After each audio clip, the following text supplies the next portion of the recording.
Hello, friends. In this short video, I would like to talk briefly about decision making.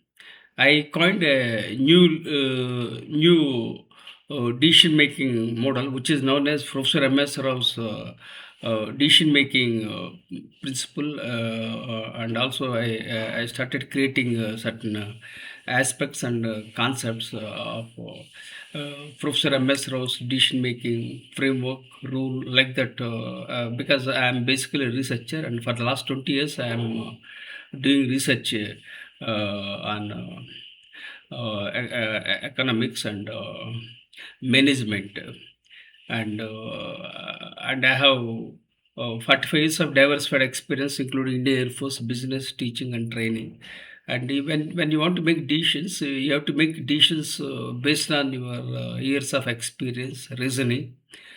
Some You need to blend your head, heart, gut, intuition. These are all aspects you have to make a note of. Then again, some of the decisions go wrong, some of the decisions go right.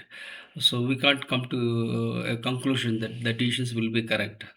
So most of the times we want to do the right, we want to make the right decisions, but we tend to make mistakes, and we learn from mistakes, and then again we take feedback, and we have to keep moving. So these are the two aspects related to decision making. Two things I believe in my life is continuous learning, and the second thing is feedback. These are all the aspects which are the hallmarks of Professor M.S. Rao's decision making principle, and Professor M.S. Rao's decision making rule, Professor M.S. Rao's decision making framework. So now coming to this decision making, Herbert Simon talked about bounded rationality. That means making decisions with limited information, and heuristics means mental shots to save time. And when you want to make decisions, you have to take information from multiple sources. Then you have to make decisions, and so that the fairly you'll be successful. But sometimes what happens, too much of information is becoming complicated, so you should avoid the paralysis of analysis. That means you should analyze too much. When you analyze too much, then you won't be able to make any decisions, because you keep brooding, and you won't be able to make right decisions. So these are all about decision making. I admire Daniel Kahneman. I like that book, thinking fast and slow. He died some 2 years ago, and he won a Nobel Prize for economics, and he was a basically psychologist.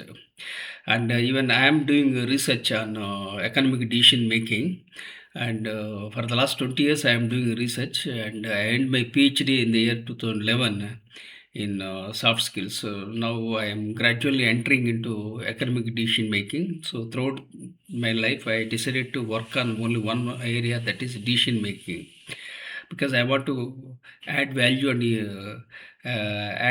impact for the global good. When you want to win a Nobel Prize, you have to identify the important areas and work on them, and you must enjoy the journey, whether you get a Nobel Prize or not. But you have to strive hard to add value and impact, and enjoy the journey, which is more important than winning the Nobel Prize. You may win the Nobel Prize or not, but you have to identify some important things and add value. Only then you will be able to impact. You have to discover something new, then you have to innovate. So when you do these things, and when you are curious and creative, then you'll be able to win Nobel Prize. So these are all about academics. Daniel Kahneman talked about thinking fast and slow. The first category talked about thinking, those who think fast. The category two are the people who think very slow. and according to the situation, make the decisions and the conditions and the circumstances. And I had a stroke in the year 2021. Before a brain stroke, I made fast decisions, but after the brain stroke in the year 2021, I slowed down. So I started making decisions very slow. So this is based on my experience and my observations on decision making. So I'm trying to explore this decision making, and I published 56 books, including the best-selling book titled "See the Light in You," for which His Holiness Dalai Lama has written a foreword. And I don't stick to any particular genre because I don't have any guide, I don't have any mentor, I don't have any coach. So I do things randomly, and I acquired 7 qualifications through private education, not the regular education. This is my journey, and I was born into a toxic family and grew up in a toxic environment. But I am passionate about research and research, and I want to contribute my best because I'm very curious and creative by nature. I'm 63 years old, so you should be very curious and creative, and you have to identify the important areas, and you have to add value and impact so that you'll be able to. You have to fill the gaps. You have to add something unique to the world so that you can impact. So everybody has a purpose to live, and everyone has a purpose to live, and you should find out your calling. And then you have to work hard consistently, and you should be very persistent so that you'll be able to win a Nobel Prize. If not a Nobel Prize, at least you'll be able to provide meaning for yourself, and you'll be able to add value for the world as a whole.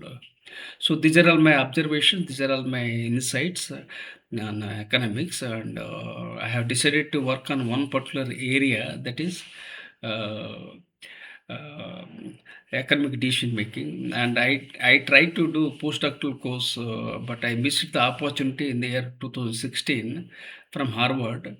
So okay, I have no regrets because I tried my best. That's very important. So I wanted to do postdoctoral course in economics, but it didn't work out. And add to that, I had a brain stroke in the year of 2021.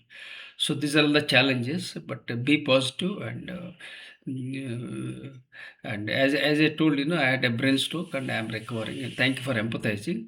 I request you to consider subscribing and sharing with your networks with gratitude.